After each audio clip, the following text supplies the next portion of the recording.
Hello everyone, আজ যাব তারকেশ্বর। কেন যাব সেখানে যেয়ে বলবো। আমি আর আমার পিসির মেয়ে রেডি হচ্ছিলাম যাওয়ার জন্য। এখানে স্মৃতি শুজলেস পরতে পারে না, তাই পরিয়ে দিচ্ছে। রেডি হয়ে ব্যাগ নিয়ে বেরিয়ে পড়লাম। তারপর সাথে আমাদের দুজনকে সুলতাননগরে বাস স্ট্যান্ডে পৌঁছে দিল। এখানে প্রতীক্ষালয়ে বসেছিলাম বাসের জন্য।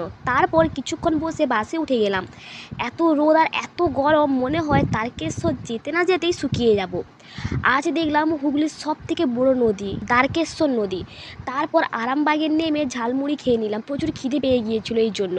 তারকেশ্বর বাস স্ট্যান্ডে নেমে যাদের বাড়ি যাচ্ছিলাম তাদের জন্য মিষ্টি নিয়ে নিলাম। আর এখানে আমার সাথে একটা কাণ্ড হয়েছে। কটা বাচ্চা আমার কাছে এসে বলছে 10 টাকা দাও, তো আমি দিয়েছি, কিন্তু তারা আবার মিষ্টি খেতে চাইছিল, তো আমি নাও করতে পারিনি, এই জন্য আমাকে স্মৃতি বকছে। তো এবার বলি, আমি এসেছি বড়দির বাড়ি, আর ইনি হলেন আমার জিজু।